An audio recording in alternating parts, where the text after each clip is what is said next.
بسم الله الرحمن الرحيم. السلام عليكم ورحمة الله وبركاته. أول أربع خطوات الفردية في الثورة. أول خطوة قلناها تجديد النية لله سبحانه وتعالى، إن كل ما أفعله هو لله سبحانه وتعالى، ليس من أجل المال أو السلطة أي شيء تاني أو مكاسب دنيوية. احنا قلنا قبل كده إن الرسول صلى الله عليه وسلم بايع الصحابة بيعة الرضوان على الموت، فالرسول صلى الله عليه وسلم كان دايما يخرج الحياة والدنيا وحب الدنيا من الصحابة عشان يبقى اتجاههم لله سبحانه وتعالى فقط. بعد كده الدنيا هتجيلك علشان اخواتنا اللي في السجون واخواتنا اللي في السجون اللي الله اعلم بحالهم في الموضوع ده، بيجرح شرف اي مسلم ان واحد رمة زي دوت بيعمل فينا كده.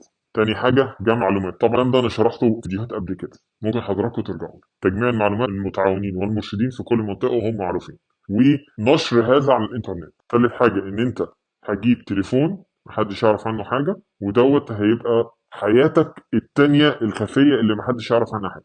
أربعة، وده اختياري، إن أنت تشوف صاحب صديق عمر ليك، وده شرحته في الفيديو اللي فات، يا ريت ترجعوا له ولازم ترجعوا له عشان ما تكشفش نفسك وممكن صاحبك يبلغ عليك. في خطوات معينة احنا عملناها، يا ريت نتبع الخطوات دي. والخطوة الرابعة دي اختيارية، يعني انت لو ما لقيتش حد من صحابك مش لازم يكون في حد من صحابك يبقى معاك، لا مش مشكله. نيجي للخطوه الخامسه وهي مهمه جدا جدا جدا. طيب واحد هيقول لي طب احنا بنتكلم الناس كلها سامعانا والنظام ممكن يسمعنا، ما هو اكيد سامعنا، مش المفروض الكلام ده يبقى سري؟ في حاجات ممكن تكون سريه وفي حاجات لازم تبقى علنيه. الاستعداد ده لازم يكون علني، الاستعدادات التانيه وفي حاجات تانيه دي بتبقى سريه. بس الكلام ده لكل فرد عايز ينزل في يوم من الايام ويشارك في ثوره. مش لما النظام بيسمع الفيديوهات ديت مش بياخد احتياطاته؟ اه بياخد احتياطات، بس الاحتياط اللي ياخدها هيعمل ايه؟ هيدخل يفتش في كل بيت، هيدخل يشوف تليفون كل واحد فينا ده تليفون الحقيقي ولا مش الحقيقي. وحتى لو داخل البيت، هو انت حاطط تليفونك ده على الترابيزه؟ هو انت هتروح تقول لهم اه انا معارض للنظام؟ لا بالعكس، انت مش هتتكلم في حاجه خالص، انت مالكش دعوه، انت راجل بتاكل عيش. طب في حاجه كمان مهمه، تغيير التكنيكس او تكنيكات او اسلوب الافراد اسهل من تغيير اسلوب الجماعه، بالذات لو كانت جماعه مدربه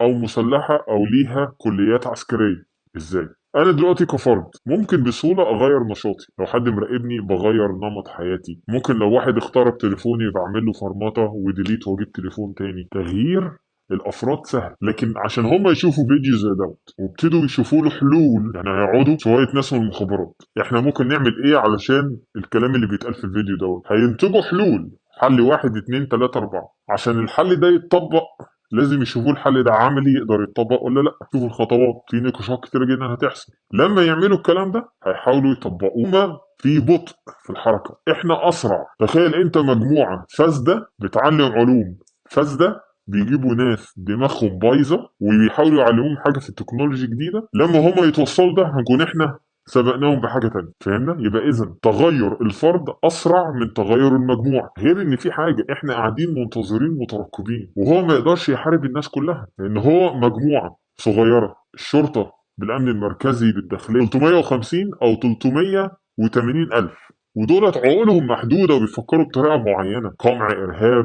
هم ما يقدروش يفكروا بحاجه تانية غير كده. ندخل بقى على رقم خمسة موضوعنا النهارده. انا دلوقتي قاعد مترقب بدرس نقاط ضعف خصمي. اول خصم في اي مظاهره بنقابله هي الشرطه. الجيش ده موال تاني هنتكلم فيه بعدين.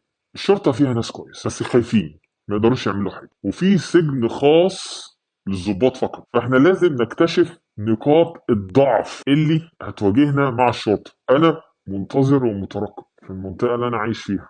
فاكرين الخطوه الثانيه تجميع المعلومات، اسم الشرطه الموجود او نقطة الشرطة اللي موجودة أو السجن أو إدارة الأمن المركزي اللي موجودة، مين اللي جه جديد، مين اللي مشي، الضابط ده اسمه إيه، عدد العساكر العناصر الأمنية المجندين، اسم الشرطة ده قوته قد إيه، في كام ضابط، في كام أمين شرطة، في كام عسكري، فترات الحراسة وعددها. الكلام ده ينطبق برضه على السجون، كام حارس بيحكم السجن. يا جماعة إحنا أهلنا جوه السجون، ده في إخواتنا وبناتنا جوه السجون مش عارفين بيتعمل فيهم ايه. مدة فترات الحراسة، وهل في اكل بيدخل كفاية للمكان ده، تعيين، هل العساكر بتنام في الحراسة ولا ما بتنامش، يقظة على طول ولا لا. مدة الحراسة في القسم او في السجن بيختلف من ضابط لضابط، من مأمور لمأمور. يعني ممكن مأمور يبقى متهاون مع الضباط شوية أو متهاون مع العساكر، وفي مأمور لأ. طب مين فيهم اللي بيشد ومين فيهم اللي بيرخي؟ لو في مشكله حصلت في المنطقه اللي انت فيها، الشرطه بتاخد قد ايه عشان تتدخل؟ ولو اتدخلت بيبقى قوامها قد ايه؟ تعدادهم يعني مثلا بيبعتوا مثلا 100 شرطه مع عسكريين، ولا بيبعتوا حمله؟ ترتيب الضباط والعساكر مش الترتيب الرتبه. ممكن يكون في واحد لواء بس ملوش 30 لازمه، وممكن في واحد ملازم او ملازم اول ماسك الليل، فلان الفلاني ده رقم واحد، بعد كده بيجي كذا، بعد كده بيجي كذا، بعد كده بيجي كذا. في ضباط امناء الشرطه هم اللي ماشيينهم. الترتيب على حسب القوه في المكان ده. مين اقوى من مين، مين افضل من مين، اسماء واعمار ورتب اللي موجودين جوه الاسم لازم تبقى معروف، وجيب صورته واعرف هو مين، واكتب تحت الصوره وانشر. لو ظابط مفتري انشر صورته وفضحه، لو ظابط كويس سيبه في حاله. احنا عايزينهم، وقتهم لسه جاي. انواع السلاح ايه؟ بيستخدموا سلاح ايه؟ خرطوش، كلاشينكوف. التعيين بيوصل امتى؟ وما هو التعيين؟ مره في الاسبوع، مرتين في الاسبوع، مره كل يوم؟ وايه هو التعيين؟ الاكل والشرب اللي موجود ده ايه؟ بياكلوا ايه وبيشربوا ايه؟ وبيكفيهم ولا ما بيكفيهمش؟ نقاط ضعف كل واحد في الوحده دي. العسكري الكويس برضه سيبك منه، دوره موجود.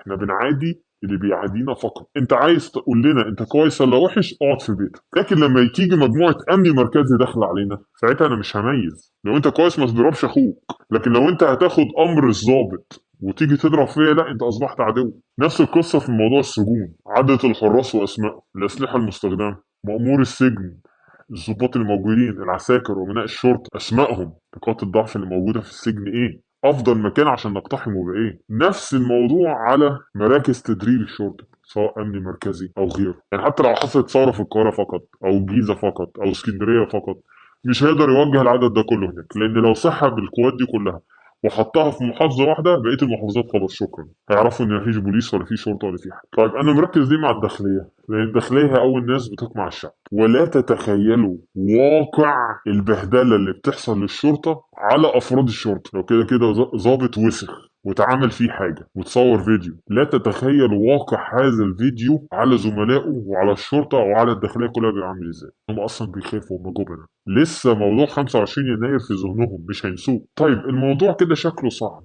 لا، هو مش صعب، هو عايز تنظيم وإدارة زي أي حاجة في حياتك. عايزة تنظيم. انت بتذاكر، دخلت الجامعة وبتشتغل، تتجوز وبتخلف، شغل على الأرض.